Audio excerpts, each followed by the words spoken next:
जो मोह माया मान मत्सर मदन मर्दन वीर है, जो विपुल विघ्नों बीच में भी ध्यान धारण धीर है।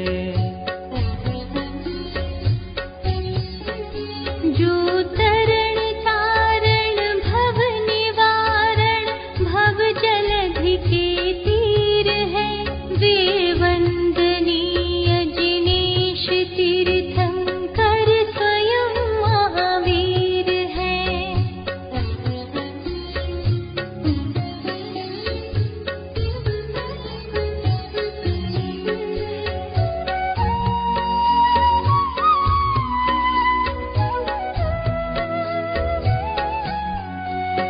जो राग द्वेष विकार वर्जित लीन आत्म ध्यान में, जिनके विराट विशाल निर्मल अचल केवल ज्ञान में। युगपद विशद सकलाठ झलके ध्वनित हो व्याख्यान में, वे वर्धमान महान जिन विचरे हमारे ध्यान में।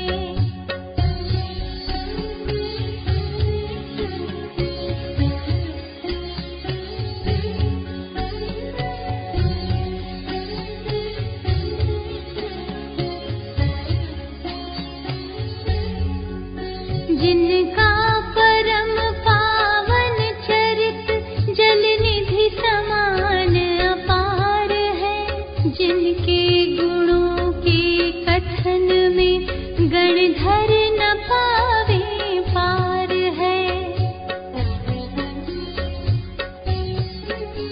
बस वीतराग विज्ञान ही जिनके कथन का सार है, उन सर्वदर्शी सन्मति को वंदना शतबार है।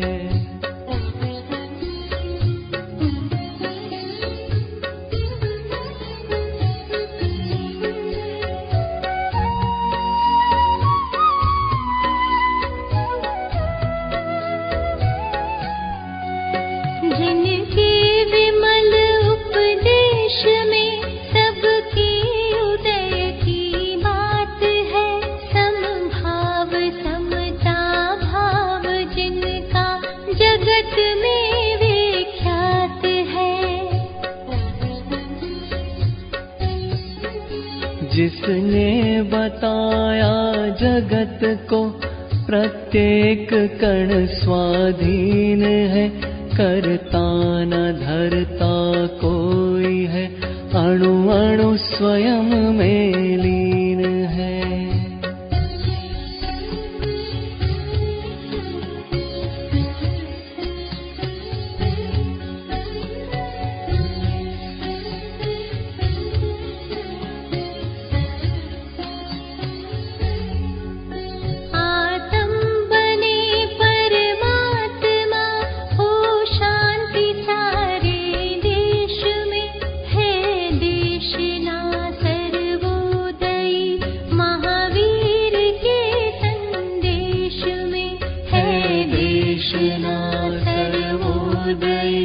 महावीर के संदेश में।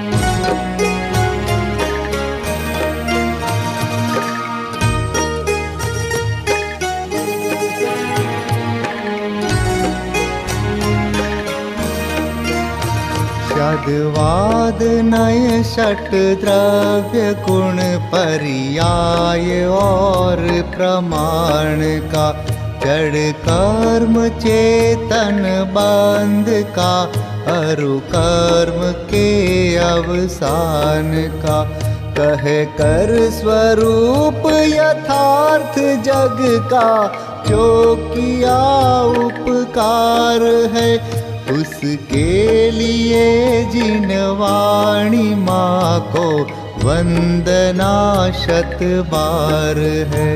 उसके लिए जिन वाणी माँ को वंदना शत बार है, वंदना शत बार है, वंदना शत बार है।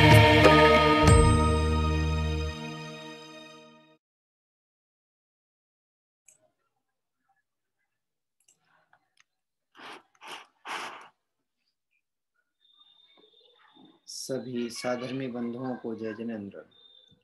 आइए मंगलाचरण पूर्वक संध्याकालीन स्वाध्याय सभा प्रारंभ करते हैं।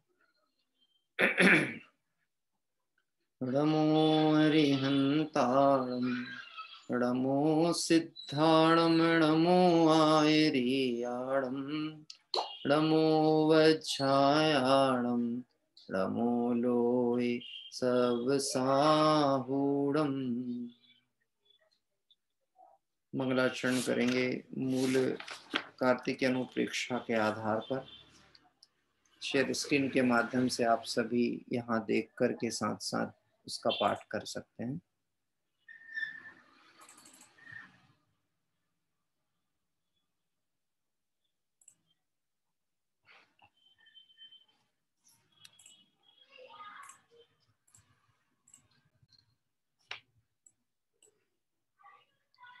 तिहुवड़तिलयं देवं वंदिता तिहुवड़ेन्द्र परिपूज्यं, वोच्छमणुपेहावो भव्य जनानंद जननीयो।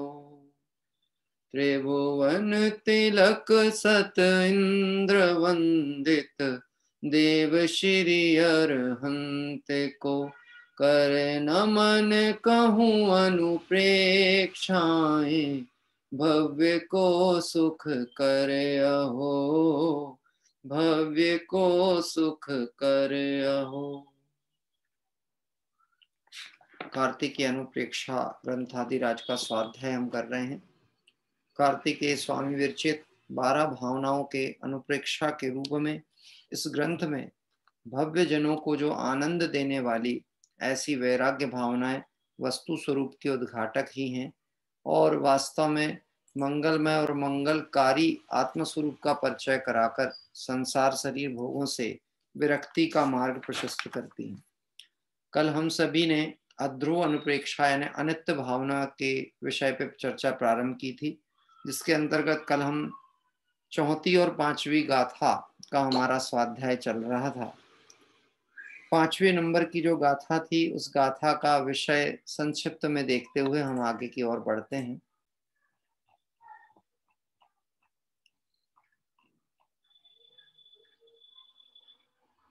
आइए एक बार गाथा पाठ करेंगे पांचवी गाथा का। जन्म मरणेन सम्मम संपज्जै यौवनं जरा संयम लच्छी विनाश सहिया इयं सव्वं भंगुरं मुणः। जन्म मृत्यु सहित है यौवन जरा के साथ है, लक्ष्मी विनाश सहित अहो इस तरह क्षण भंगुर सभी। बहुत ही सरल अर्थ के साथ में यहाँ पर संसार स्वरूप की अनित्यता का परिचय कार्तिकेय स्वामी करा रहे हैं। यह जो जन्म है सो मरण सहित है, युवावस्था है तो जरा सहित है, और जो लक्ष्मी है सो विनाश सहित है। इस प्रकार इस सब वस्तुओं को क्षण भंगुर जानो। ये जितना भी जगत का परिणमन दिख रहा है कैसा है, क्षण भंगुर है। भावार्थ में कल चर्चा आई थी, जितनी अवस्थाएं संसार में हैं वह सभी विरोधी भाव को लिए हुए हैं। मतलब संसार की जितनी भी व्यवस्थाएं हैं, संसार में जीव का जन्म है तो मरण है, सुख है तो दुख है, इष्ट संयोग है तो वियोग निश्चित क्रम में है। जो वस्तु से सुख का हेतु लगती है वही दुख का कारण बनती है। यानी कुल मिला के संसार अवस्था को देखें तो सभी विरोधी भाव को लिए हुए हैं। और यदि हम संसार की बात ही ना कहें, वस्तु स्वरूप की बात कहें, तो अस्थि पक्ष और नास्ति पक्ष सभी में है। क्या कह रहे हैं, सभी में। जहां अस्थि की है सत्ता वहां नास्ति भी है। ये वस्तु जो है अनेक धर्मात्मक होती है, और अनेक धर्मात्मक प्रत्येक वस्तु के स्वरूप में अस्थि नास्ति घटित होता ही होता है। इसलिए यहाँ कह रहे हैं वह सभी विरोधी भाव को लिए हुए हैं। यह प्राणी जन्म होता है तब उसको स्थिर मान के हर्ष करता है, मरण होने पर नाश मानकर शोक करता है। क्योंकि जगत में जो भी जीव जन्मा है और उसे मोह का परिणाम साथ में है, तो जन्म लेने पर उसे हर्ष की आनंद होता है, आनंद का अनुभूति होती है कि जन्म हुआ मेरा संसार में, अब मैं सांसारिक सुखों को भोगूंगा। ऐसा नहीं समझना चाहिए कि कोई स्वर्ग आदि गति में पहुंचा है तो वहीं उसे आनंद की अनुभूति हो रही है, क्योंकि वहां का वैभव देखा। आपने एक छोटे बालक को भी जो माता पिता के गोद में हो, और कभी आपने उसको बाजार की तरफ जब कभी शहर में घुमाने ले जाते हैं, छोटा बालक है, गोदी में बैठा है, और वह बालक की दृष्टि पे भी आप ध्यान डालोगे तो आपको ये देखने को मिलेगा कि वह बहुत कौतूहलवश बाह्य पदार्थों को देखने के प्रति उत्सुक होता है। समझ में क्या आता है ये हम नहीं जानते, लेकिन गति से गत्यांतर होके आया है ना, तो पूर्व में किसी गति को छोड़ के आया, यदि वहां पे अच्छे अनुकूल प्रसंगों में स्वर्ग आदि से आया है तो यहाँ आके भी उसे देख करके आश्चर्य होता है, ये क्या है। क्या कह रहे हैं, ये कौतूहल संसारी मोही को पड़ा ही है, और अपने को अभी भी पड़ा हुआ है। ये क्या है, ये क्या है, ये वस्तु क्या है, ये वस्तु से सुख है क्या, इस वस्तु से लाभ है क्या, ये विकल्प चलता ही है संसार में, मोह में। आप ये समझना 18 प्रकार के दोष से रहित जो बताए ना अरिहंत परमात्मा को, उनको विस्मय नाम का दोष नहीं है, और संसार के हर जीव को विस्मय है। क्या कह रहे हैं, हर जीव को विस्मय है। बोलो ये मोबाइल है, तो मोबाइल में हम बोलते यहाँ हैं और ये आवाज अमेरिका में बैठे व्यक्ति को तुरंत पहुंच रही है। तो ये बात हमें अगर नहीं मालूम हो कि किस सिद्धांत पे कार्य कर रहा है तो हमें विस्मय ही है, कैसे पहुंच जाती है, कैसे हो जाता है, तो निश्चित ही क्या मान के बैठे, कितना विस्मय हो रहा। ऐसे इसका जन्म लेना, चूंकि ये अनंत संसार परिभ्रमण में जा रहा है, सुख और दुख के प्रसंगों में जा रहा है, तो नवीन पर्याय को प्राप्त करता है, तो उस जन्म में हर्ष की अनुभूति होती। और चूंकि वह जन्म लिया, उसमें हर्ष माना, तो ऐसा माना कि अब यह हर्ष मिटे नहीं, ये आनंद बना रहे। लेकिन जन्म का दूसरा पक्ष निश्चित से मरण है, तो जब देह छूटेगी तो दुख होगा कि नहीं होगा, ये निश्चित ही उसे विषाद होने ही वाला। इसलिए कहते हैं इसी प्रकार इष्ट की प्राप्ति में हर्ष, अप्राप्ति में विषाद। इष्ट वस्तु की प्राप्ति हुई तो आनंद मानता है, और ना हो पाए तो विषाद यानी दुखी होता है। अनिष्ट का संयोग बन जाए, अनिष्ट की प्राप्ति हो तो उसमें खेद होता है, और अनिष्ट संयोग ना बने तो उसमें हर्ष करता है। सो ये सब मोह का महात्म्य है। नित्य पूर्ण ज्ञायक भाव के आलम्बन के बल के द्वारा ज्ञानियों को समभाव से रहना चाहिए। ऐसा तो वस्तु का स्वरूप है, पर ज्ञानी का कर्तव्य क्या है? जगत में अज्ञानी बहुत हैं, और अज्ञानियों की दृष्टि ऐसा ही है, इष्ट अनिष्ट संयोगों में और वियोग में सुख दुख मानना। क्या कह रहा है? अकेला सुख दुख नहीं होता, इसमें उसके आर्त और रौद्र ध्यान भी चलते हैं। हाँ, आपने आर्त ध्यान के भेद यदि देखे होंगे तो इष्ट वियोगज अनिष्ट संयोगज ऐसे ध्यान चलते हैं। इष्ट का वियोग हो जाए और अनिष्ट का संयोग हो जाए। अब आप देखना ध्यान से, इस बात को समझना कि इष्ट का वियोग और अनिष्ट का जो संयोग वाला क्रम है, इस क्रम की स्थिति कैसी है कि हमने सोचा तो था कि मेरे परिवार में एक नया सदस्य आए और वो मेरे घर के अनुकूल हो, बहू लेकर के आए, तो अच्छा सोच करके लाए थे कि नहीं लाए थे? यही सोच के लाए थे कि अपने घर के अनुकूल होगी, संस्कारित होगी। अभी कदाचित मान लो जैसा सोचा था वैसी आ जाए, तो अभी हमारे को उसके प्रति राग बढ़ा कि घटा? राग बढ़ गया। अच्छी है, हमारी बेटी जैसी है, हमारे घर में है, बहुत बढ़िया है। क्या कह रहे हैं? अब बोलो, गृहस्थ की भूमिका में इष्ट संयोग हुआ तो राग बढ़ा, राग बढ़ा तो संसार ही बढ़ा।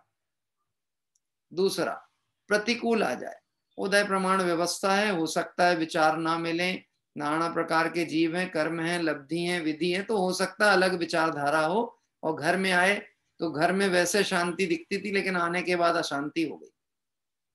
अब मैं आपसे पूछता हूं, वो जो हमने लेकर के आए थे, इष्ट सोच करके लाए थे कि अनिष्ट के लिए लाए थे? तो लाए तो थे इष्ट के लिए, लेकिन उसका दूसरा पक्ष साथ में आया। कौन सा? अनिष्ट का। अब वह उसको देख देख करके सासू माँ को तकलीफ हो रही। क्या कह रहे हैं कि सवरे कर्म यहीं पे आए हमारे माथे हैं?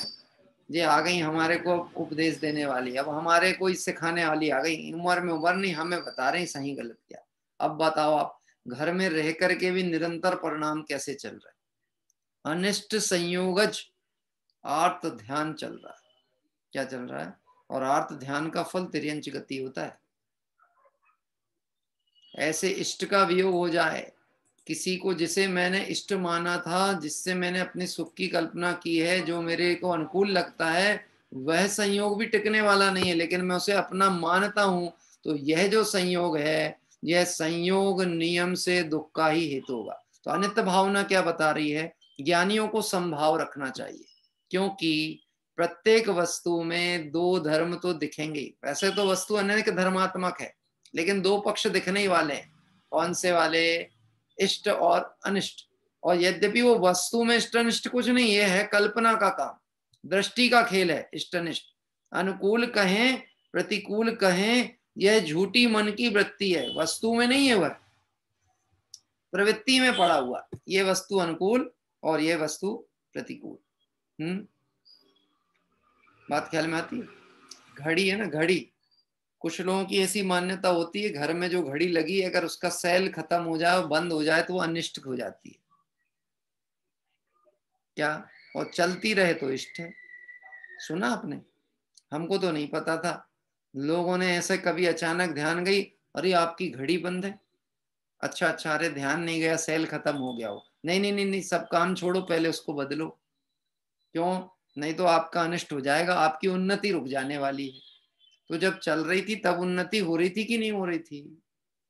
कि किसी को ना तो कर्म सिद्धांत पता है, ना कोई तत्व का विचार है। जीव अपनी मोह और अज्ञानता से सोचता है। ज्ञानी जीव कहते हैं, ज्ञानी जन संसार की अनित्यता को जानकर, वस्तु स्वरूप के द्वय पक्षों को जानकर समता धारण करते हैं। अब इस विषय को पुष्ट करने के लिए कार्तिकेय स्वामी दृष्टांत पूर्वक अनित्यता को समझाते हैं। 6वें नंबर की गाथा का विषय प्रारंभ होता है। पढ़ेंगे सभी लोग। हाँ जी, हाथ जोड़कर। मूल कार्तिकेय स्वामी के शब्द हैं, आचार्य भगवंतों की वाणी है। इसलिए विनय पूर्वक उसका पाठ करते हैं। अथिरम परिणय शयनम उत्तम कलत्तम सुमित लावण्यम गेह गोहायणाय सवम णव्य घन विद्येण सारिच्छम परिवार बंधु वर्ग सुत नारी तथा रमणीय तन घर बार गोधन आदि सब हैं अथिर जो नव मेघ घन अथिर जो नव मेघ घन। जब मूल प्राकृत पढ़ते हैं कुछ शब्द समझ में आते हैं, कुछ शब्दों का अर्थ ना ख्याल होने से नहीं भी पकड़ में आता, पर अपनी देश भाषा में पढ़ते हैं तो अर्थ स्पष्ट होता है। अथिरम परिणय संयणम, देखिए अभी यहाँ पे अर्थ किया जा रहा है परिणय संयणम यानी परिवार बंधु वर्ग, संयणम मतलब निकटवर्ती मित्र आदि, और परिणय मतलब परिवार, तो परिवार और बंधु वर्ग, पुत्र कलत्तम पुत्र और स्त्री, कलत्र स्त्री को कहा जाता है, सुमित्तम अच्छे मित्र, और लावण्यम शरीर की सुंदरता, गेह गोहणाई सब्बम ग्रह और गोधन इत्यादि, जो बाहर के परिग्रहों की चर्चा आती ना, अब ये ग्रह गोधन इत्यादि में से सब चीजें ले लेना। इतने के माध्यम से, इतनी चर्चा के माध्यम से जो उदाहरण दिए हैं, परिवार बंधु वर्ग पुत्र स्त्री अच्छे मित्र शरीर की सुंदरता ग्रह गोधन इत्यादि समस्त पदार्थ समस्त वस्तुएं नवीन मेघ के समूह के समान अस्थिर हैं। मेघों को देखा कभी? मेघ देखें, हाँ साहब देखिए, इसमें नई चीज क्या है? बोलो मेघ में क्या देखा? बचपन में मेघों में आकार प्रकार की कल्पना की जाती थी। क्या कह रहे, देखो वो हाथी दिख रहा है, ये वो चंद्रमा के पीछे ऐसी दिख रहा है, वो ये दिख रहा, वो दिख रहा, हाँ वो मकान जैसा दिख रहा, वो महल दिख रहा, वो कितने देर का है, हाँ कितने देर का है। अनित्य भावना, अगर हम अपने मंगत राय जी की अनित्य भावना पे विचार करें तो उसमें आई है लाइन, सूरज चांद छिपे निकले ऋतु फिर कर आवे, प्यारी आयु ऐसी बीते पता नहीं पावे, पर्वत पतित नदी सरिता जल बहकर नहीं हटता, श्वास चले जो घटे काट जो आरे सो कटता, कोश कोई दो कोश कोई नहीं, ओश बूंद जो गले धूप में या अंजलि पानी, छिंझिन यौवन छीन होते है क्या समझे प्राणी, और इंद्रजाल आकाश नगर सम, आया ना लाइन, इंद्रजाल आकाश नगर सम जग संपत्ति सारी, अथिर रूप संसार विचारो सब नर अरु नारी। कैसा कहा? इंद्रजाल आकाश नगर सम, देखा कभी आसमान में मकान देखा? बादलों में दिखा किसी को? प्लेन में बैठ के जाते ना, हवाई जहाज में, तो अपन बादलों से ऊपर हो जाते कि नहीं होते? हो जाते हैं। बाहर के बादल कैसे समतल दिखते हैं, ऐसे लगता है जैसे धरातल ही हो। अब मैं आपसे पूछता हूं, वह धरातल को धरातल मान के दरवाजा खोल के बाहर उतर जाओ, क्या होगा? अरे दिख तो रहा है ना, कितना अच्छा दिख रहा है। जो दिख रहा है वो टिकने वाला नहीं है, ये वस्तु स्वरूप बता रहे हैं। जो दिख रहा है सो टिकने नहीं वाला। कल भी मैंने ये बात आपसे कही थी, आपने देखा कि नहीं देखा अपने घर को? एक बार घूम के चारों दिशाओं में, हाँ बोलो, कोई 3 अस्थिर चीजें बताओ, अनित्य चीजें जो आप अपने नेत्रों से देख रहे। कल भी पूछा था, आज पुनः पूछेंगे। अनुप्रेक्षा है ना, तो बार बार चिंतन करना ही अनुप्रेक्षा है। कोई 3 चीजें जो टिकने वाली नहीं है। ये बोले पंडित जी यहाँ तो कह रहे हैं कि इत्यादि मतलब सबई, तो क्या क्या चीजें बताई हैं? परिवार टिकने वाला नहीं है। अच्छा, परिवार नहीं टिकेगा कि मैं नहीं टिकूंगा? हाँ, कि दोनों की स्थिरता ही नहीं है। ये मेरा परिवार, ये मान्यता अनित्यता को नहीं जानने के कारण ऐसी होती है कि ये मेरा परिवार है, मैं इसे बचा लूंगा, मैं इसकी रक्षा करूंगा, मैं इसको सुरक्षित रखूंगा। परिवार के सदस्य मेरे प्रति ये सोच रहे हैं, मैं उनके प्रति सोच रहा हूँ, दोनों मोह की महिमा में पड़े हुए हैं। क्या बोलो, आज तक कोई एक ऐसा व्यक्ति ढूंढ के लाओ जिसके परिवार में किसी इष्ट का वियोग न हुआ। वर्णी जी के पास एक माता जी आई, बहुत दुखी थी कि उनके पुत्र का वियोग हो गया था। अब कोई उनको देखने वाला नहीं था, तो मन में बहुत तकलीफ में, वेदना में और बहुत आर्त परिणाम के साथ रो रही बैठ करके। आके कहती हैं कि बाबा जी, उनको बाबा जी कहा जाता था वर्णी जी को, बाबा जी मेरे एक ही पुत्र था, बुढ़ापे का सहारा, वो भी चला गया, कोई तरीका हो आप उसको जिंदा कर दो। क्या कह रहे हैं? मोह की महिमा ऐसे ही होती है, मरे को जिंदा मानता है। क्या कह रहे हैं? और जिंदा को मरा मान रहा है। मोह की महिमा है। आत्मा है तो चैतन्य ज्ञान स्वभावी, लेकिन उसकी दृष्टि नहीं है, मानो आत्मा को मरा हुआ देख रहा है कि नहीं, पता नहीं किसने बोला आत्मा है, सत्ता मानने को तैयार नहीं। और जो मिट्टी है, जो जड़ है, उसे चैतन्य मान रहा है। बोलो, अभी भी हमारी बॉडी चैतन्य है कि डेड ही है इस समय? मैंने एक दिन कहा था, आपने डेड बॉडियों को रोड पे चलते देखा कि नहीं देखा? बोलो, देखा है? ये अज्ञानी मिथ्या दृष्टि मतलब चलती फिरती डेड बॉडियां। वो तो चैतन्य है ना अंदर, इसलिए वो हलन चलन दिखता है, नहीं तो है तो मृतकवत, मृत के समान है। तो यहाँ कह रहे हैं परिवार, बंधु वर्ग, हमें जिन पे बहुत भरोसा है, मौके पे काम आएंगे। कोई साथ ना दे तो सच्चा मित्र तो साथ देगा ही, परिवार वाले तो साथ देंगे कि नहीं देंगे? हाँ, दे रहे कि नहीं दे रहे? बोलो, आप आज ऐसा आज बैठ करके विचार करना, पहले कौन जाएगा संसार से छूट के? पहले कौन इस देह को छोड़ के जाएगा? कोई बताने तैयार है? 2 जन तय करो, मत करो बच्चों के बीच में, पति पत्नी तय कर लो। तो पहले तो एक तो यही बात आएगी। देखो, प्रवचन तक तो ये बात ठीक है, लेकिन ऐसी बातें घर में बैठ के नहीं करना चाहिए, अच्छी चीज नहीं है।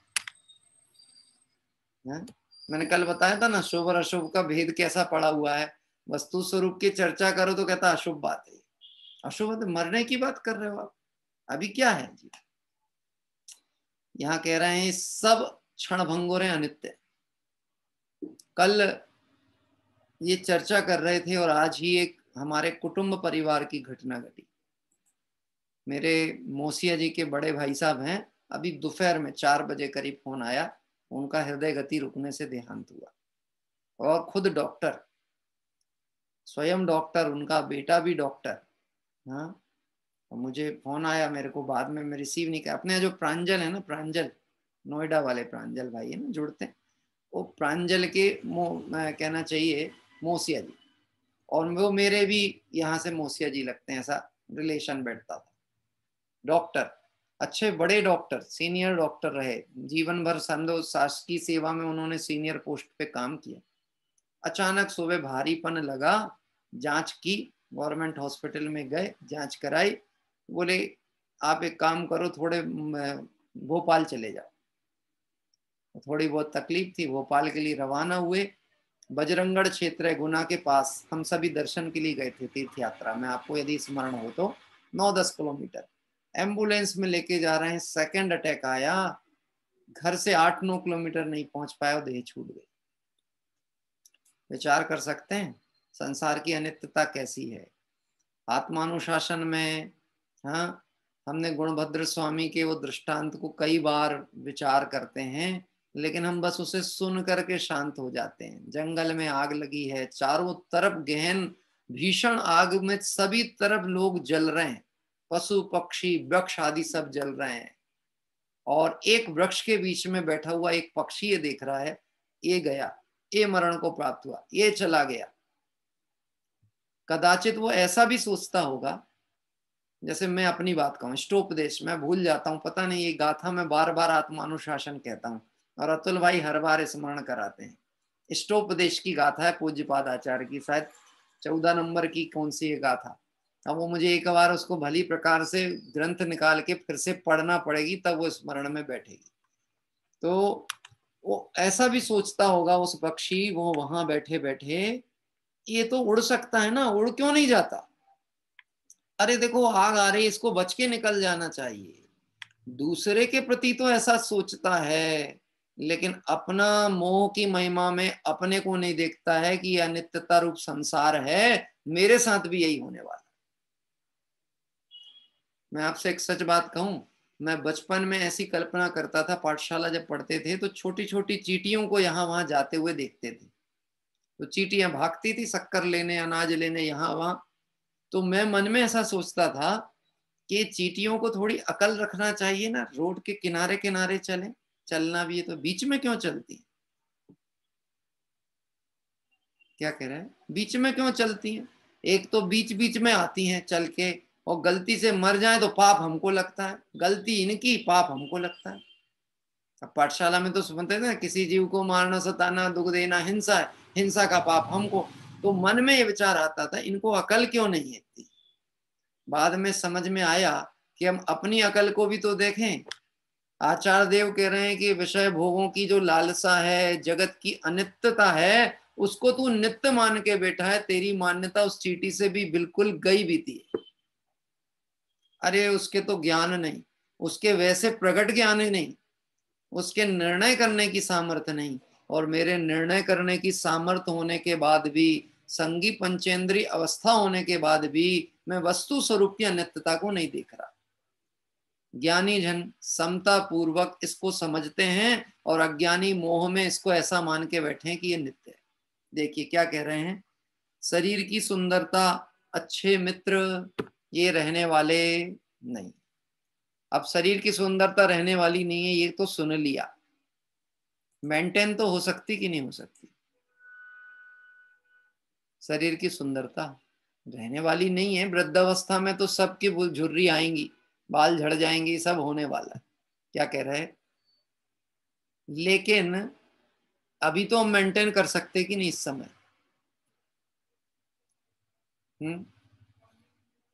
आत्मा पर का करता धरता नहीं है, पर से आत्मा का कुछ लेना देना नहीं है, और ये पर का विकल्प ही खेद का कारण है, दुख का कारण है। ये बात कहे और गद्दी पर भी बैठे और व्याख्या भी बहुत अच्छा करे, और बाल डाई करने का विकल्प आता रहे बार बार।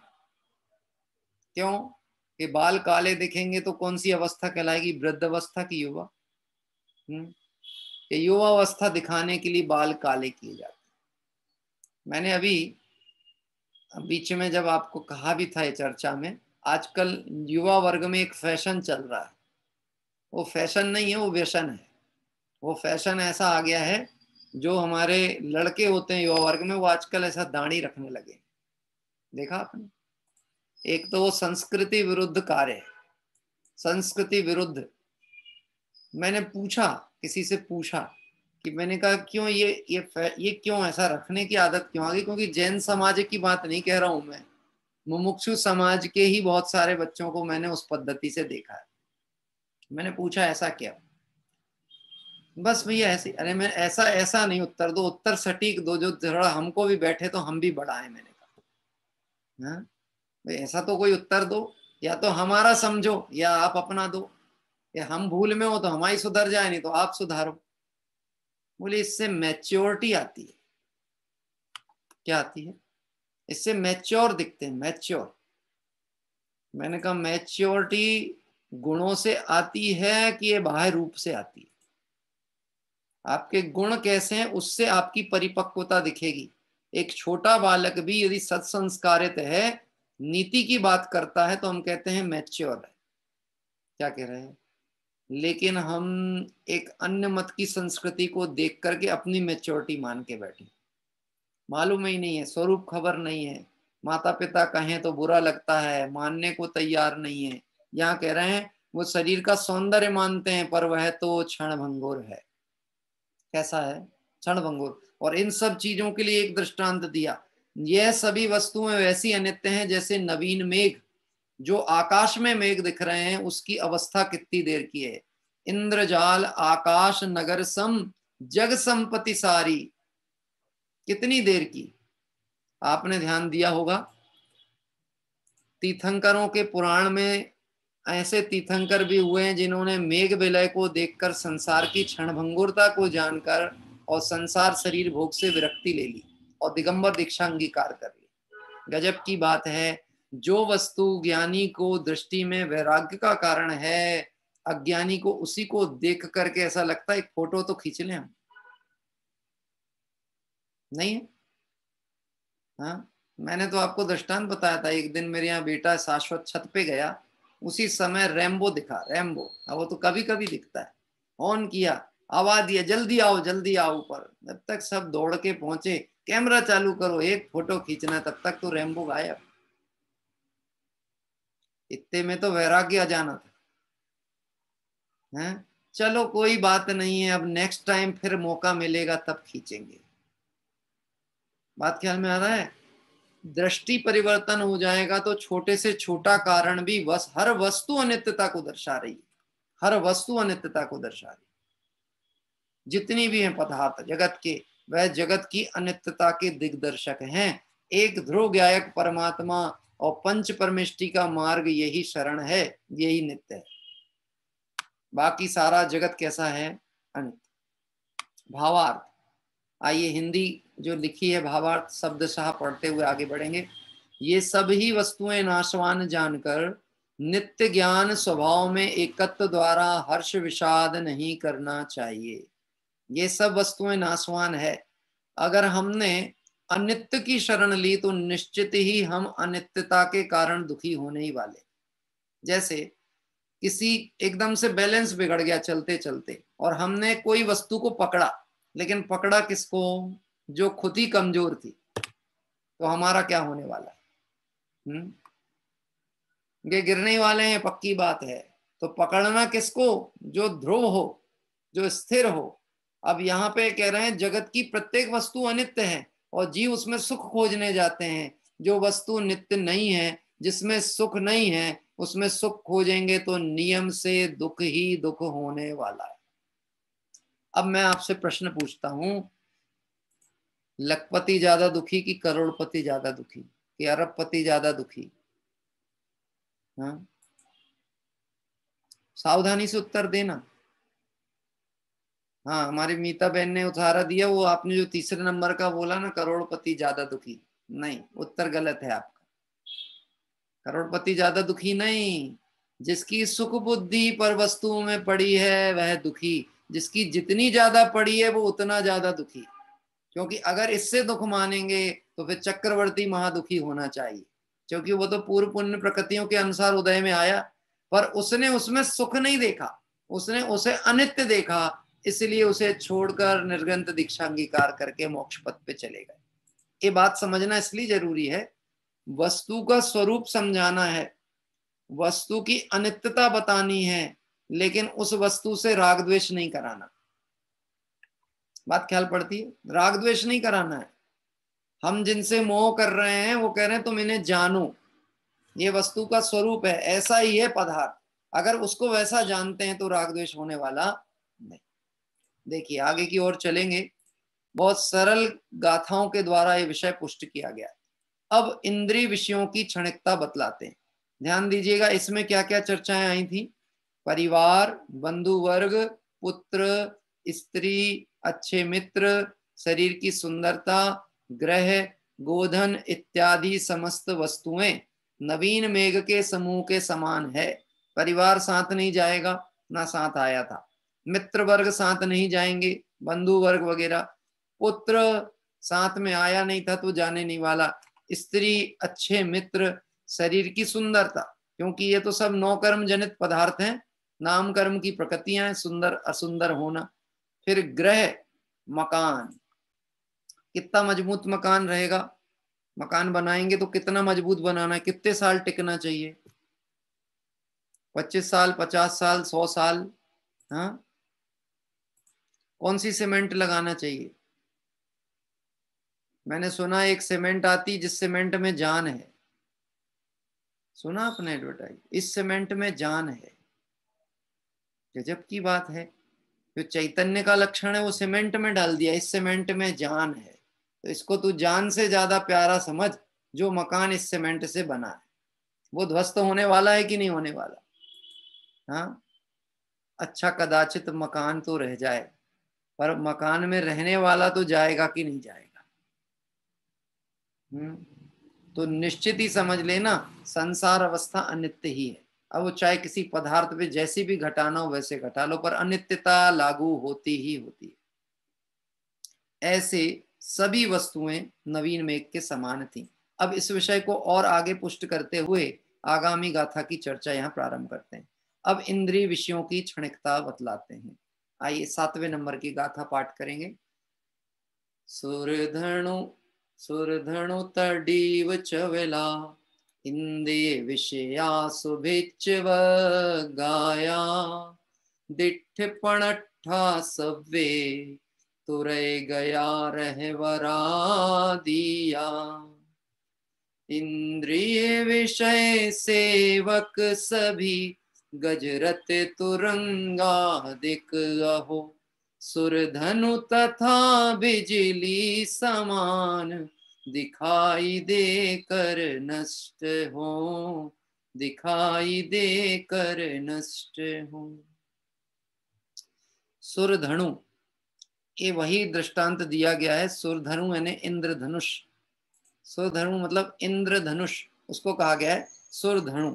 कैसा है ये सुरधनु यानी इंद्रियों के जो विषय हैं। हाँ, शुरुआत से देखते हैं, मैं फिर से आपके सामने ओपन करता हूं। इंद्रिय विषया, इंद्रियों के विषय, सुभिच्च वग्गा, अच्छे सेवकों का समूह। क्या कह रहे हैं? आज के समय में अच्छे लोग मिलना बड़ा कठिन है। हाँ, इंद्रिय विषयों की अनुकूलता मिलना भी ये तो पुण्योदय है ही, अच्छे लोग मिलना बहुत कठिन है। व्यापारी वर्ग इस विषय में बहुत ज्यादा शिकायत लेके बैठता है। नहीं बैठता? ईमानदार आदमी मिलते हैं कि नहीं मिलते साहब? प्रमोद जी हैं, ईमानदार लोग हैं कि नहीं है? कि साहब इस कलयुग में ईमानदार लोग नहीं मिलते। जिसको भी हम विश्वास करके रखते हैं वो धोखा दे देता है। हाँ, ऐसा नहीं है। हमें अपने उदय प्रमाण व्यवस्थाएं मिलती हैं। हमने उन्हें जीव नहीं देखा। अगर हम उन्हें जीव देखेंगे, उन्हें भगवान आत्मा देखेंगे और उनके प्रति सहृदयता का परिणाम रखेंगे, तो निश्चित उसकी परिणति भी आपके प्रति वैसी ही होने वाली। लेकिन हम तो उसको क्या देख रहे हैं? निम्न, हीन, और उसके प्रति उपेक्षा की दृष्टि है। तो इन दृष्टियों के कारण ये चीजें मिलना कठिन होती। फिर भी कह रहे हैं इंद्रियों के विषय, अच्छे सेवकों का समूह, और या मतलब और तुरै गया रहवरा दिया, घोड़े, हाथी, रथ आदिक, ये सब ही, सब्वे, ये सब ही सुरधनु ताड़िव चवला, इंद्रधनुष तथा बिजली के समान चंचल है, दिखाई देकर नष्ट हो जाने वाले। अब यद्यपि जो उदाहरण दिया ना, ये उदाहरण हमारे को ऐसा लगता नहीं है। कैसा नहीं लगता? इंद्रधनुष जैसे हैं या बिजली की चमक है। बिजली की चमक तो एक समय की है। ये लोग तो टिकते हैं ना हमारे पास। क्या कह रहे हैं? टिकते हैं कि नहीं टिकते? ये जितने साधन गिनाए गए ये तो हमारे साथ लंबे समय रहेंगे कि नहीं रहेंगे? लोगों को ऐसा लगता है ये दृष्टांत लागू कहाँ हो रहा। अभी विचार करते हैं कि वैसी स्थिति है कि नहीं। कि जिस समय तक मैंने सुख बुद्धि से इसे अपना माना था, इष्ट माना था, एक यह समय था, और जैसे ही इसका संयोग छूटा वह अगला समय है। इन दोनों के बीच में अंतराल कितना, पर्याय परिवर्तन हुई ना, अंतराल कितना, कि एक समय से दूसरा समय आया पता ही नहीं लगा। और सरल बात कहूं, अभी तक शरीर में चेतना के लक्षण दिख रहे थे कि जीव था मौजूद, और अगले ही क्षण उसमें से आत्मा निकल गई। अब भले संसार अवस्था में हमको ऐसा लगेगा अभी तो स्पंदन चल रहा है, अभी तो जीवित है, लेकिन वह जीव तो अगली पर्याय में पहुंच चुका। ये बात कही थी ना, डॉक्टर आके जांच करेगा, डिक्लेयर करेगा, तब तक तो वो जीव अगली गति में पहुंच गया। नरक गति में जाना था तो पहुंच गया नरक गति में, वहां के दुख भोगने चालू हो गए। स्वर्ग में जाना था तो यहाँ तुम्हें बैठ के रोना है तो रो, वो पहुंच गया अपनी गति में। क्या कह रहे हैं? अब दृष्टांत देखो, वर्तमान योग में ऐसे दृष्टांत आए ना। वो मेंढक है, जिनदत्त सेठ का जो जीव था मेंढक की पर्याय में मरा, और फिर उसके बाद में समूह शरण की तरफ जा रहा था, यहां मरा और अगले समय में कहां पर है कि देव पर्याय में वहां पर समूह शरण में बैठा। ऐसा ही है ना, ये सब पलक झपकने से भी अल्प समय लगने वाला है संसार की अनित्यता को मिटने में। क्या आंख फिरी और दुनिया आपको देखने को खड़ी भी नहीं होगी। मैंने तो ये बताया ना, ठंड के दिन हो और किसी का अंतिम समय चल रहा हो तो लोगों को ये बात डर लगती है, भैया अभी मत जाना, रात में मिलने मत जाना, देखने नहीं जाना। क्यों? कि अगर वो कहीं उनकी देह छूट गई तो नहाना पड़ेगा रात में। अब इतनी ठंडी में कौन नहाएगा? और ये कोरोना तो और गजब का आया, इसने तो लोगों को दिखाना बंद कर दिया। समाधि नहीं कर सकते, बोल नहीं सकते, मिल नहीं सकते, सारा ऑनलाइन ही हो गया प्रोग्राम। अब भी मेरी बहन से बात हो रही थी तो थोड़ी देर पहले, बड़ी बहन से, तो वो यही बोली, क्या पता नहीं कैसे कर्म का उदय आया है जीवों का, लोगों ने कैसा बांधा है, जिसके मुंह में पूरा जीवन लगाता है वो व्यक्ति सामने से अंतिम क्रिया में खड़ा नहीं हो सकता है। जो विदेश में है सो विदेश में पड़े। अरे अपने देश में हो, घर में बैठा हो तो वहां नहीं जा सकता। ऐसा ही है ना। हाँ, तो ये सब देख करके, संसार स्वरूप को देख करके विचित्रता ख्याल में आती कि नहीं? संसार स्वरूप कितना विचित्र है। मैं मोह में पढ़ करके इन सबको ये मानता हूं, ये मेरे हैं, मैं इनको संभाल लूंगा, मैं इनको रख लूंगा। हाँ हाँ, अहमदाबाद में 2 दिन का लॉकडाउन हो गया है फिर से। अब तो हमारे को ये सब विषयों पे, संसार स्वरूप को देख करके जागृति बढ़नी चाहिए। अब प्रमाद का काल नहीं बचा। आप समझ लेना, ये दुखमा काल बढ़ रहा है आगे। हाँ, अब आगे बढ़ रहा है तो इसमें तो ये सारे प्रसंग देखने को मिलेंगे, इसमें आश्चर्य की बात नहीं है। परंतु मैं सावधान होकर संसार स्वरूप को विचार करते हुए अपने हित के मार्ग में आगे बढ़ जाऊं तो ये काल मुझे दुख दे सकता नहीं। क्या कह रहा है? और जब मैं इसी भाव में अपना काम करने के लिए आगे बढ़ जाऊंगा तो इससे आगे के दुख आदि के प्रसंगों में जाने की अवसर भी बनने वाले नहीं। आइए विचार करेंगे। आगे की जो चर्चा है बहुत सुंदर सरल भाषा में आचार्य देव संसार स्वरूप की बात कहते हैं। कौन कौन सी चीजें कहीं? इंद्रिय के विषय, अच्छे सेवकों का समूह। इंद्रियां कितने प्रकार की? हाँ, ये समर्थ की बहन बताओ बेटा, बोलो। स्पर्शन, रसना, घ्राण, चक्षु, कर्ण। बहुत अच्छा। इंद्रियां 5 प्रकार की, स्पर्शन, रसना, घ्राण, चक्षु, कर्ण। इन इंद्रियों के विषय कितने प्रकार के? अच्छा, अपन इतने डिटेल में ना जाएं।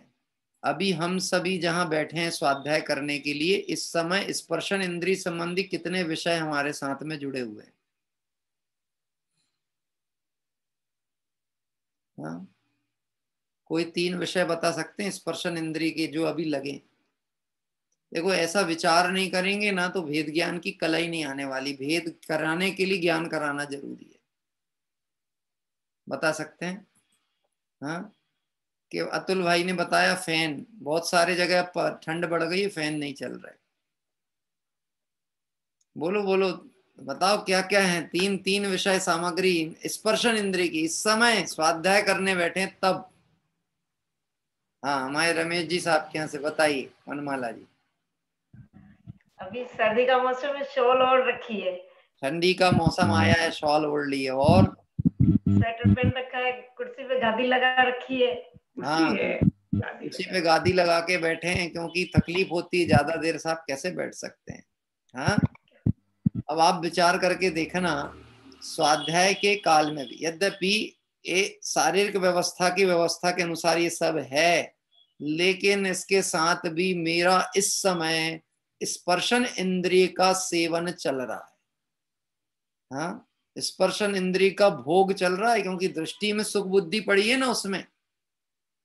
मुनिराजों की प्रकृति देखो, मुनिराज का दृष्टि देखो, ग्रीष्म ऋतु शिखर के ऊपर, शीत ऋतु नदी के किनारे और वर्षा ऋतु तरु तल के नीचे, वृक्षों के नीचे।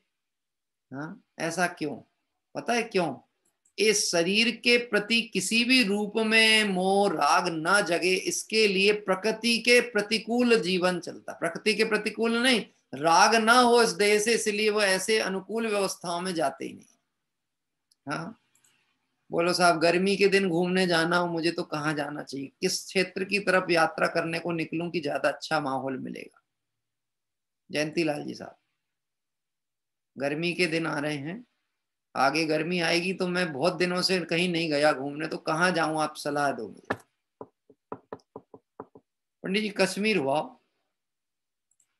क्या कह रहे हैं कि क्यों? ये वहां बहुत अच्छा ठंडा मौसम आपको मिलेगा, और थोड़ा आगे जाना हो तो ऊटी तरफ चले जाओ, वहां बर्फ भी मिल जाएगी आपको।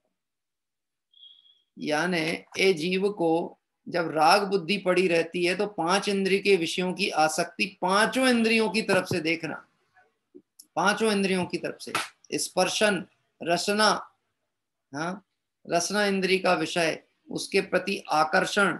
मैंने ये बात कही ना, ये जो पता नहीं कितने इंच की जीभ होती है, मतलब होती तो लंबी है, लेकिन मुख में जो सामने जहां से स्वाद ग्रहण होता है वो स्थान बड़ा छोटा सा है, लेकिन उतने से उस रसना इंद्रिय की आसक्ति का परिणाम ऐसा है कि भक्ष भक्ष का विवेक खत्म, अभक्ष सेवन करता है, मार्ग विरुद्ध प्रवर्तन करता है।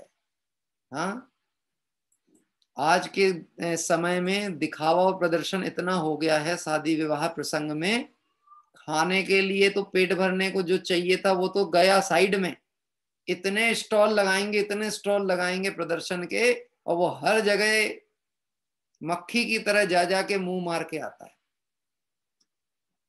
थोड़ा थोड़ा सा चख लेते हैं, बोले भोजन किया कि नहीं? अरे वो इतना थोड़ा थोड़ा सा चखते चखते पेट भर गया, पेट भर गया, लेकिन मन संतुष्ट नहीं हुआ, अभी भी ऐसा लगता है 4 आइटम तो रह ही गए। क्या कह रहे हैं? मैं ये बात, यद्यपि कोई कहे साहब स्वाध्याय प्रेमी लोगों के बीच में ऐसा तो नहीं होना चाहिए, बिल्कुल हम भी यही अपेक्षा करें कि उनके विषयों की आसक्ति घटनी चाहिए, क्योंकि यह विषय कैसे हैं जो चर्चा की गई, ये विषय कैसे हैं? ये अनित्य हैं। इंद्रियों के विषय कैसे हैं? अनित्य। स्पर्शन, रसना, घ्राण, चक्षु, कर्ण। शरीर पर सुगंधित, मैं कहना चाहिए पाउडर वगैरह लगा लिया, किसके लिए? कि गंध अच्छी आएगी। कितनी देर टिकने वाली है? हाँ, मल मल कर खूब नहा करके तन के मल का विक्षेप किया, कि खूब मल के नहाया और खूब बढ़िया सुगंधित साबुन का प्रयोग भी किया, लेकिन वह गंध कितनी देर की है? उसको दुर्गंध में परिणत होने में कितना समय लगेगा? आपको पता है, ये जो एडवर्टाइज मीडिया है वो इसका प्रयोग करता है, इस प्रक्रिया को समझता है कि लोग सुगंध के प्रेमी हैं, तो ये कहते हैं इस चीज का प्रयोग करो, इसकी सुगंध इतने देर तक टिकने वाली है। ऐसा मैंने देखा है एडवर्टाइजमेंट में कहीं, कि ये सेंट लगाओगे या ये साबुन लगाओगे तो इसकी गंध 22 घंटे 20 घंटे 20 घंटे तक इसका असर रहेगा। उसके बाद क्या होगा? यद्यपि वो 20 घंटे भी कोई असर रहने वाला नहीं है, लेकिन जीव को उसमें सुख बुद्धि पड़ी उस विषय परिणाम में, इसलिए उस संबंधित राग को लेकर के संसार की अनित्यता पे विचार नहीं करता। देखिए ये सब कैसे हैं? तो इंद्रिय के 5 विषय में स्पर्शन, रसना, घ्राण, चक्षु, कर्ण, एक कर्ण इंद्रिय का विषय, स्पर्शन इंद्रिय का विषय, ये सब कैसे हैं? अब इसको 5 को आप घटाना, एक एक जिन जिन पदार्थों का मैंने विषय संग्रह किया है वह नित्य है कि अनित्य है? क्या कह रहे हैं? आपको पता है ये जो गारंटी दी जाती ना किसी प्रोडक्ट में, आपने मोबाइल खरीदा, आपने गाड़ी खरीदी, आपने कोई इक्विपमेंट्स खरीदे, उसमें वारंटी या गारंटी दी जाती है। आजकल गारंटी तो लगभग देना बंद ही कर दी है, वारंटी शब्द प्रयोग होता है। वारंटी मतलब क्या होता है? ये बिगड़े तो तुम्हारी, हम सर्विस देने की कोशिश करेंगे पर पार्ट्स बदलेंगे तो पैसा हम लेंगे आपसे, ऐसा ही होता ना है? तो फिर मतलब क्या? पैसा तो ले ही लिया, फिर क्या वारंटी है उस चीज की? और गजब की बात, वो कहते हैं, मैंने एक दिन ऐसा हुआ, इन्वर्टर के लिए बैटरी की जरूरत थी, तो इन्वर्टर की बैटरी लेने के लिए गया। अब मैंने पूछा कि कितने कितने रुपए की है, तो वो उसने बताया एक ही कंपनी की बैटरी है, एक जैसी बैटरी है, साइज भी एक जैसा है, इसमें 2 साल की वारंटी, इसमें 3 की, इसमें 4 की, और तीनों के कीमत अलग अलग। मैंने कहा इसमें अंतर क्या है, कंपनी तो एक ही है, फिर अंतर क्या है? कि नहीं, बोले इसको हम 4 साल तक इसका मेंटेनेंस देखेंगे। तो मैंने कहा आपने 4 साल का पैसा तो पहले ही जोड़ लिया ना इसमें, तब तो इसकी कीमत बढ़ी है। अगर ये चीजें एक जैसी हैं तो इसकी कीमत की बढ़ोतरी मतलब क्या? आपने इसकी वारंटी जोड़ के रखी है, लेकिन हमको कीमत किसकी आती? 4 साल तक का गारंटी है। क्या कह रहे हैं? और मैं एक और बात कहता हूं, जगत की दृष्टि बड़ी विचित्र है। वाटर प्रूफ को वाटर प्रूफ मानता है, फायर प्रूफ को फायर प्रूफ मानता है, शॉक प्रूफ को शॉक प्रूफ मानता है, कभी चेक करके नहीं देखा। क्या कह रहे हैं? आपने देखा जो वाटर प्रूफ घड़ी है, कभी पानी में डुबा के देखी उसको?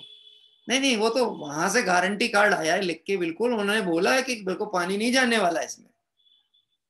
हाँ, अच्छा, बेचने वाला भी जो घड़ी पानी में डुबाता है वो आपको नहीं देता कभी। मैंने तो ऐसे भी देखा, आगरा के सामने गुब्बारे बेचने वाले लोग होते, गुब्बारे, एक बहुत बड़ा गुब्बारा लेके घूमते हैं। देखा आपने बैलून, 10 रुपए में इतना बड़ा बैलून। हाँ, अब इतना बड़ा है, इतना, तो यही वाला दे दो। नहीं नहीं, इतना हवा कौन भरेगा, आप तो ले जाओ ये वाला, ये फूल जाएगा, बहुत बड़ा होगा। पिताजी बताते थे ये दृष्टांत, उन्होंने बताया था कि तुम्हारे लिए लिए थे हमने बैलून, कि फूला ही नहीं वो तो। क्या कह रहा है? फूला ही नहीं, कहां से फूलेगा? संसार में जो दिखता है वो वास्तविकता है नहीं। ज्ञानी जन उसमें छुपे हुए रहस्य को देखते जानते हैं। मैं उसे नित्य मान के बैठा हूं, वह है सब वस्तुएं कैसी? अनित्य। जो दिख रहा है वैसा पक्ष नहीं है, उसका विपरीत है। लेकिन मोह के कारण, अज्ञानता के कारण वस्तु स्वरूप के विपरीत जान के जीव दुखी होता है। इसलिए इन सब को बिजली के समान और इंद्रधनुष के समान चंचल जानकर ज्ञानी जन सावधान होते हैं। भावार्थ, यह प्राणी श्रेष्ठ इंद्रियों के विषय, अच्छे नौकर, घोड़े, हाथी, रथादिक की प्राप्ति से सुख मानता है। सो ये सब क्षण विनश्वर हैं। अब इसमें घोड़े, हाथी, रथादिक इसलिए लिखे हैं कि जिस समय कार्तिकेय स्वामी ने एक ग्रंथ की लेखन हुआ उनके द्वारा, उस समय परिग्रह के रूप में यही चीजों को गिना जाता था। कितने हाथी हैं, कितने घोड़े हैं, कितने रथ आदि हैं, उससे व्यक्ति का बाह्य वैभव माना जाता था। हाँ, पहले के समय में मालूम है, लड़की के लिए लड़का देखने जाते थे तो ये पूछते थे कितने एकड़ की जगह है इनके पास। अतुल भाई, खबर है आपको? नहीं है? अच्छा, आपके गुजराती लोग नहीं पूछते होंगे, हम लोगों के यहाँ तो पूछते थे। हाँ, क्या कह रहे हैं? हो सकता है आपके यहाँ दूसरी चीज पूछी जाती होगी, हमारे यहाँ ये पूछते थे कितनी खेती किसानी कितनी है इनकी, उससे अंदाज लगाते थे कि कितना संपन्न आदमी है। क्या कह रहा है? आज के समय में पैकेज पूछते हैं। सोच तो वही की वही पड़ी है, सोच वही की वही पड़ी है, सिर्फ थोड़ा सा शब्दावली चेंज हो गई। कितना पैकेज है साहब इनका? हाँ? एक बार एक साधर्मी बंधु ने एक बायोडेटा भिजवाया, और बायोडेटा में लिखा था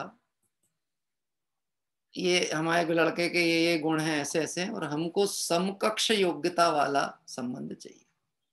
मतलब आखिरी ख्वाहिश लिखी रहती ना वहां लिखा था समकक्ष योग्यता वाला।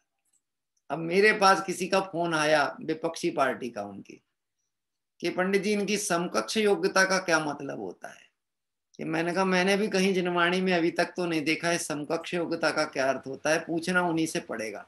मैं उन्हीं से पूछा ये समकक्ष का क्या अर्थ होता है, जिसको हम कहें लेवल। आप लेवल में क्या देखना चाहते हो? तत्व ज्ञान के संस्कार, देवशास्त्र गुरु की श्रद्धा, व्यसनों से रहितपना, अच्छा परिवार, क्या लेवल मीन्स क्या है? अरे बोले अब लेवल मतलब लेवल होता है। मैंने कहा नहीं, आप हमको बताओ लेवल मतलब क्या होता है। बोल क्यों नहीं रहे, ये वजह छुपा क्यों रहे हो ये रहस्य को, ये बताओ लेवल मतलब क्या होता है। कि तब समझ में आया लेवल मतलब ये होता है, मतलब ये जितने भारी हम हो उससे भारी होना चाहिए, सामने वाला हल्का नहीं होना चाहिए। हाँ, अब आप बोलो, जहां दृष्टि में ऐसा पड़ा हुआ हो वहां आपको योग्य संबंध के अवसर कैसे बने? लेवल का मतलब क्या? गजब है प्रथमान योग के पुराण पुरुष, जिन्होंने कभी भी ऐसा लेवल नहीं मिलाया। वह जानते थे उदय प्रमाण व्यवस्थाएं बनती है। बोलो, रामचंद्र जी और सीता जी का लेवल मिला के शादी हुई होगी कि नहीं? 36 मिले थे गुण। क्या कह रहे? 36 गुण मिले थे इनकी कुंडली के। अब बताओ लेवल मिलाए थे कि नहीं मिलाए थे? उदय के सामने तुम कुछ मिला लेना, जो होना है वैसा ही होता है। हाँ, सीता जी 3 बार वनवास गई हैं, 3 बार। राजा जनक की पुत्री जो राजमहलों में रही है, उसे रामचंद्र जी के साथ होते से ही 3 बार उदय ऐसा आया कि वन में रहना पड़ा। अब कोई इससे अच्छा वर खोज सकता था? है उसी भव का मोक्षगामी जीव, कर्म का उदय के सामने किसकी चले? ज्ञानी जन इसको जान करके, संसार की अनित्यता को जान करके, और संसार में खेद खिन्न नहीं होते, सावधान होकर आत्म कल्याण के पंथ पे लग जाते। इस तरह से यह सब क्षण विनश्वर हैं। इसलिए निज आत्मा से ही उत्पन्न अतीन्द्रिय अविनाशी सुख को प्राप्त करने का उपाय करना योग्य है। क्योंकि जो शाश्वत है उसे लक्ष्य में लेंगे तो शाश्वत की प्राप्ति होगी। ध्रुव को पकड़ेंगे तो ध्रुव पकड़ में आएगा, और अनित्य को पकड़ेंगे तो अनित्यता ही ख्याल में आएगी। और अनित्यता में तूने सुख मांगा तो निश्चित ही वह सुख भी कैसा है? क्षण में दुख में परिणत होने वाला है। क्या कह रहे? क्षण मात्र में। एक दृष्टांत देके बात विराम लेते हैं। क्यों साहब, अच्छा मोबाइल खरीदना है तो कौन सा वाला खरीदना है? एक सलाह मांग रहा हूं आपसे। तो वो पहली बात पूछते हैं, पंडित जी बजट क्या है आपका? हाँ, ये बजट क्या है? कि 7-8 हजार रुपए तक। अरे पंडित जी, ये इतने में तो बहुत फीचर नहीं मिलेंगे, थोड़ा बढ़ाओ ना आप। 10-12 तक तो सोचो कम से कम। आज के जमाने में आता क्या है 7-8 हजार में? है? हमारे बच्चों की पॉकेट मनी इससे ज्यादा होती है। अच्छा, चलो ठीक है, आपने प्रेरणा की तो हमने 10-12 मान लिए। अब 10-12 हजार के लिए 12 हजार का कुछ लेके आए नहीं हैं, और तुरंत दूसरे ज्ञानी जन ने देखा, लौकिक ज्ञानी ने कितने का ले लिए? 12 का। अरे ठगा गए आप तो। क्या बता रहे? काय से लिए? कि बोले अमेजॉन से। अच्छा, आपने फ्लिपकार्ट में ट्राई नहीं किया? उसमें तो इससे कम में मिल रहा था और 2 फीचर ज्यादा थे। अब बोलो, वो वस्तु में सुख आने वाला है कि दुख? अभी तो अनपैक हुआ है, अनपैक। अभी तो डब्बा खोला है और दुख चालू। सोचता है बिक जाए तो दूसरा ले लूं। क्या कह रहे हैं? किसी को ठग लूं, किसी को कीमत पे ही ले जा ले तो बड़ा अच्छा होगा, तो मेरे तो बच जाएंगे। मैंने बताया था ना एक दृष्टांत। एक अपने ही हमारे समाज का भाई था, उसने इंश्योरेंस कवर करने के चक्कर में अपने ही मोबाइल 45-50 हजार के मोबाइल को 2 व्हीलर के नीचे दबा लिया ले जाके। अब वो दबा तो लिया, उसका बारकोड मिट गया। अब ताके दुर्भाग्य की महिमा का वर्णन हमसे तो ना हो सके। हाथ में रखी चीज अपने हाथ से मिटाई, क्या सोच करके कि वो इंश्योरेंस का पैसा मिल जाएगा तो नया खरीद लूंगा। अच्छा, मैंने बाद में उसकी जब दुख से वो व्याकुल था, थोड़ी सांत्वना दी। अपन कोशिश करते हैं, रुको अच्छे कैमरे से फोटो खींचते हैं, कोशिश करके देखते हैं। पर मुझे ये तो बताओ, तुम्हारे दिमाग में बात आई कैसे कि अच्छा खासा मोबाइल तुमने गाड़ी के नीचे क्यों दबा लिया? तो बोले मैंने पूछा इसको रीसेल वैल्यू कितनी है इसकी, तो मैंने खरीदा था 45 हजार का, बाजार में 32 हजार का जा रहा था, और इंश्योरेंस में 39-40 हजार रुपए मिलने वाले थे। तो मैंने सोचा 3-4 हजार का तो नुकसान है, अपन तो इसको गाड़ी के नीचे दबा दो। हाँ, जगत में सुख खोजने वालों की वृत्ति बस ऐसा ही है। क्या कह रहे हैं? वह सुख सदा ही त्याज्य रे, पश्चात जिसके दुख भरा।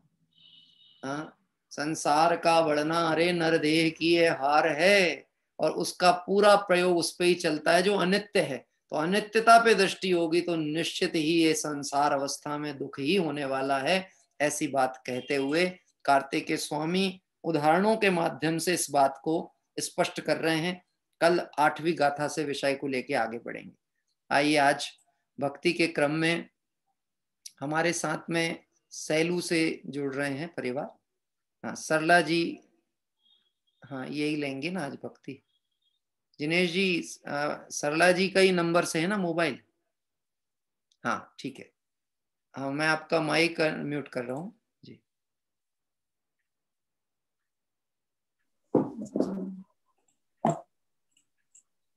जय जिनेन्द्र। जय जिनेन्द्र। आवाज आई क्या? हाँ, आवाज क्लियर आ रही है। प्रारंभ करेंगे। जिया तुम निज का ध्यान करो, आर्त रौद्र दूर ध्यान छोड़ कर धर्म ही ध्यान करो। जिया तुम निज का ध्यान करो, पुत्र मित्र परिवार देह धन संपत्ति सब सपना, कर्माधीन शाश्वत सबही नहीं कोई अपना। पर द्रव्यों से हो विरक्त बस अपना ज्ञान करो। दिया तुम निज का ध्यान करो, सोचो पीड़ा नहीं तुम्हें कुछ, जड़ तन रोगी है। इससे मोह ममत्व घटाओ, यह तो भोगी है। ज्ञाता दृष्टा होकर पर का मत अभिमान करो।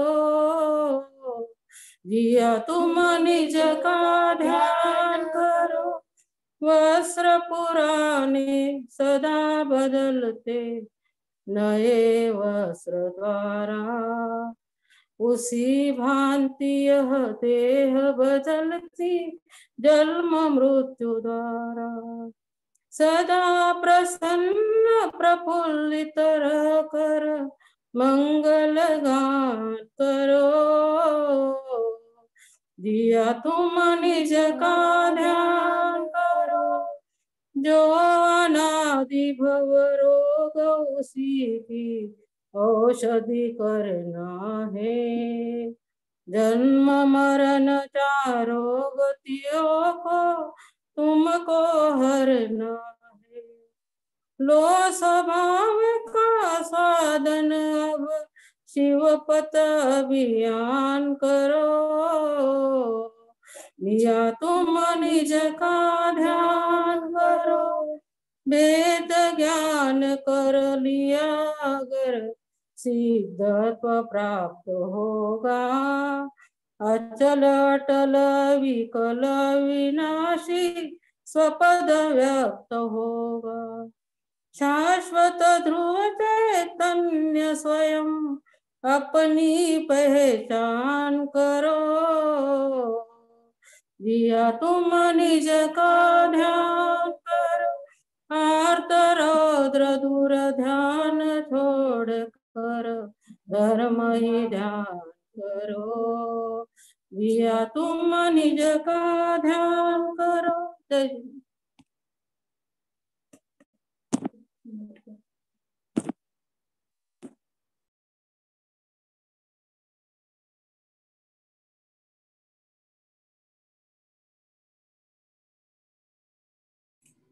जी, अभी आपको आवाज पहुंच रही है मेरी? अनित्य भावना के आधार पर ही इस विषय को और पोषित करने के लिए हमारे सरला जी का परिवार जो कि सैलू से था, उनके माध्यम से यहाँ पर सुंदर भक्ति पाठ किया गया। जिया तुम निज का ध्यान करो। वास्तव में अपने स्वरूप का ध्यान करने से ही हमें वस्तु स्वरूप का सम्यक निर्णय होगा। और यह मार्ग देवशास्त्र गुरु ने जो हमें निर्दोष प्रशस्त किया है, उसका दृढ़ता से श्रद्धान करने से आत्मा की दृढ़ता आती है। ऐसे सुंदर भक्ति पाठ के साथ में आइए हम भाव प्रतिक्रमण के लिए आगे चल रहे हैं। साथ ही साथ कल की तीर्थ वंदना और आगामी दिवसों के कार्यक्रम की सूचना भी तदुपरांत हम सब प्राप्त करेंगे। हे अरहंत प्रभु, मुझसे मन वचन काय द्वारा कृत कारित अनुमोदना द्वारा संरंभ समारंभ आरंभ द्वारा क्रोध मान माया लोभ द्वारा प्रमाद इत्यादि विभावों द्वारा इस भव में या पूर्व भव में सच्चे देव शास्त्र गुरु की अभिनय हुई हो, व्रतों में अतिक्रम व्यतिक्रम अतिचार अनाचार दोष लगाया हो,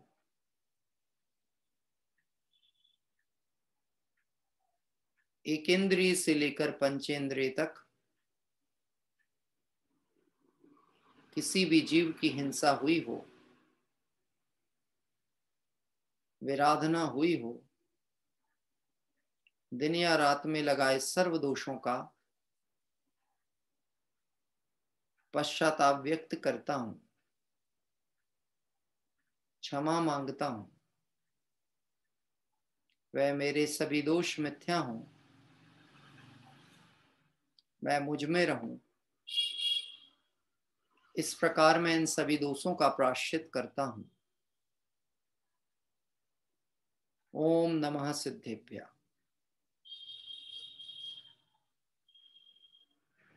इस तरह से भाव प्रतिक्रमण के उपरांत हमारी मंगलमय तीर्थ वंदना का जो क्रम चल रहा है, कल हमारी 193वीं 193 नंबर की तीर्थ वंदना, और इस तीर्थ वंदना के मंगल क्रम में हम पहुंच रहे हैं। पांडव 3 द्रविड़ राजान 8 कोड़ी मुनि मुक्ति प्रयाण, श्री शत्रुंजय गिरि के शीश भाव सहित वंदो निषदीश। सिद्ध क्षेत्र शत्रुंजय गिरि, 5 पांडव और 8 करोड़ मुनिराज की निर्वाण स्थली। साथ ही साथ गुजरात के ही एक और मंदिर है, दाता करके एक क्षेत्र है, वहाँ का मंदिर है, बहुत सुंदर प्राचीन मंदिर है, वह भी साथ साथ हम वहाँ के दर्शन करेंगे। क्योंकि पालीताना जो अभी वर्तमान में पालीताना के रूप में प्रसिद्ध है, यद्यपि वहाँ मंदिर बहुत हैं, पर मूल दिगंबर आमनाय का जो एक मंदिर अपना एक ही है, और वह मंदिर के दर्शन भी मतलब कहना चाहिए वीडियो आदि बहुत कम मात्रा में उपलब्ध हो पाता है। फिर भी हमने प्रयास करके जो भी उपलब्ध हुआ है उस अनुसार कल क्षेत्र दर्शन तो होगा ही होगा। और कल 193वीं वंदना के साथ तीर्थ यात्रा का क्रम अल्प विराम को लेने वाला है, क्योंकि परसों से उसके बाद नेक्स्ट डे से हमारा अष्टानिका महापर्व प्रारंभ हो रहा है। और अष्टानिका महापर्व में सभी साधर्मियों की भावना भी थी, हमारा भी भाव था। उस भावना अनुसार हम सभी उसके नेक्स्ट डे से मतलब अष्टानिका के प्रथम दिवस से ही त्रिकालवर्ती सिद्ध चक्र विधान करने का भाव रख रहे हैं। और वह त्रिकालवर्ती सिद्ध चक्र विधान बृहद नहीं है, लघु है। हमारे संतलाल कवि जी का जो प्रसिद्ध है वो विधान नहीं है, क्योंकि वो विधान बहुत बड़ा है और उस विधान को करने के लिए विधि पूर्वक ही करना युक्ति युक्त होता है। अभी हम ऑनलाइन भाव पक्ष की तरफ से करते हैं सारे आयोजन, उसे विधि पूर्वक द्रव्यों के साथ भगवान के समक्ष आलम्बन लेकर के हम करें। और यदि हम उसे विधिवत थोड़ा सा विषय की चर्चा करते हुए चलें तो प्रतिदिन कम से कम 3 घंटे का समय चाहिए। इतना लंबा समय ऑनलाइन व्यवस्था में योग्य नहीं है। लोगों की गृहस्थ की जीवन की भी व्यवस्थाएं हैं, और सबसे बड़ी बात है आकुलता का नाम धर्म है ही नहीं। क्या कह रहे हैं? इसलिए जितना निराकुलता के साथ हम तत्व विचार करेंगे उतना अच्छा। तो ये विधान बहुत छोटा सा है, प्रतिदिन 1 घंटे ये चला करेगा। और प्रतिदिन 8 कर्मों के आधार पर जो भेद प्रभेद और प्रकृतियां हैं उसके अनुसार एक एक पूजा है। कुल पूजाएं हैं 9 इस विधान में। यद्यपि इसकी हार्ड कॉपी अभी भी मेरे पास उपलब्ध नहीं है, लेकिन पूरी भावनाओं अनुसार है कि कल उपलब्ध हो जाएगी। और अभी उसका पीडीएफ जरूर मैंने किसी से कह के बुलवाया है, तो वो पीडीएफ अभी अभी मेरे पास 5-7 पेज तो आ गए थे पूजन के, तो वो मैं अभी देख लूंगा। और हम सभी समय जो है उसकी सूचना हम आपको कल देंगे, थोड़ा सा समय परिवर्तन भी करेंगे, मतलब आगे नहीं बढ़ाएंगे, उसको थोड़ा बिफोर करने का विचार चल रहा है। और ताकि आप सभी बाद में भी चाहें तो मंदिर जी वगैरह जा करके और अपनी दिनचर्या पूर्ण कर सकते हैं। पर अष्टानिका महापर्व में हम सभी त्रिकालवर्ती सिद्ध चक्र महाविधान, हो सकता है ये आप लोगों में से बहुत से लोगों के लिए पहली बार ही होगा, और चूंकि ये प्रकाशित बहुत कम मात्रा में हुआ था, आदरणीय पवैया जी के द्वारा विरचित है, इसलिए भाषा बहुत सरल है, और जो प्रतिपाद्य विषय समय अनुसार उसकी थोड़ी थोड़ी चर्चा भी अपन प्रतिदिन किया करेंगे। इस तरह से हमारा विधान क्रम का आप सब सम्मिलित होने की भावना रखें, और परिवार परिजनों के साथ विधि पूर्वक जैसे हम विधान में बैठ सकते हैं। 1-1.25 घंटे का ही शेड्यूल रहेगा, अधिक नहीं रहेगा। यानी हमारी तीर्थ यात्रा जितनी देर में होती थी, बस उतनी ही देर में हमारा प्रतिदिन का कार्यक्रम हो जाएगा, इसलिए अतिरिक्त समय अपन ने उसमें नहीं रखा है। प्रातः काल की स्वाध्याय को भी हम 8 दिन के लिए विराम ले रहे हैं। उसका कारण है कि मुझे बाहर के आमंत्रणों के कारण से भी थोड़ा थोड़ा समय देने का ऐसी रहती आवश्यकता, तो उस कारण से। और हमारे यहाँ छिंदवाड़ा में भी मंदिर में एक बृहद विधान के आयोजन का विकल्प लोगों का था, वो कर भी रहे हैं कोशिश। अब जैसा भी होगा होनहार अनुसार, भवितव्य अनुसार वह सब भी होना है, तो हमें उधर पे भी थोड़ा समय अवश्य ही देने का विकल्प रहता है। इसलिए हम स्वाध्याय को उसी विधान के साथ में जोड़ रहे हैं, और विषय पे चर्चा थोड़ी बहुत चलेगी। रात्रि का जो अपना स्वाध्याय है वो यथावत चला करेगा। आइए हम सभी इस तरह से मंगल भावनाओं के साथ अष्टानिका महापर्व, कल की पावन तीर्थ यात्रा, सिद्ध क्षेत्रों के वंदन की भावना के साथ जुड़ेंगे। और अभी हम सभी जिनवाणी स्तुति पाठ करते हुए विराम लेते हैं। अमर साधना में रत योगी, तन कांटे सा सूख गया है। वैभव की उन्माद भरी उन रातों को अब भूल गया है। इधर वासना थकती जाती, उधर तप रही कंचन काया। मचल पड़ी है उसे रिझाने आज विश्व की मोहक माया। तपोवन्नी में जल जल योगी, कंचन हो निखरा करते हैं। अभिशापों में वरदानों के स्वर्णिम फूल खिला करते हैं। भाव मरण से त्रस्त प्रतीक्षण, मेरे घट में अमृत घोलो। मैं विवेक बिन अंध सार दे, नयंजन से लोचन खोलो। मैं विवेक बिन अंध सार दे, नयंजन से लोचन खोलो। नमो अरिहंताणं, नमो सिद्धाणं, नमो आयरीयाणं, नमो अच्छायाणं, नमो लोय सब साहूणं। नमो अरिहंताणं, नमो सिद्धाणं, नमो आयरीयाणं, नमो अच्छायाणं, नमो लोय सब साहूणं। नमो अरिहंताणं, नमो सिद्धाणं, नमो आयरीयाणं, नमो अच्छायाणं, नमो लोय सब साहूणं। जय बोले द्वादशांग में जिनवाणी माता की जय हो। देवशास्त्र गुरु भगवान की जय हो। अनंतानंद सिद्ध परमेष्टि भगवंतों की जय हो।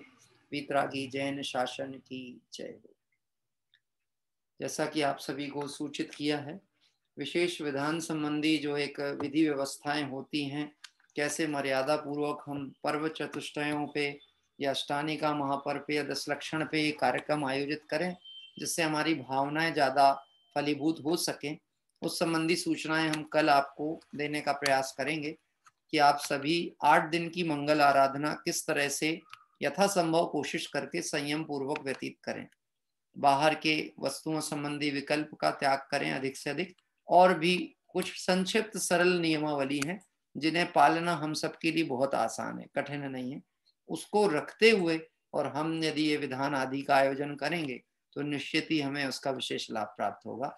हम सभी की मंगल भावना के साथ में देवशास्त्र गुरु की ये शरण हमें रहे और हम उनके निमित्त से आत्म शरण प्राप्त कर संसार से मुक्त हो, इसी मंगल भावना से विराम लेते हैं। सभी को जय जय।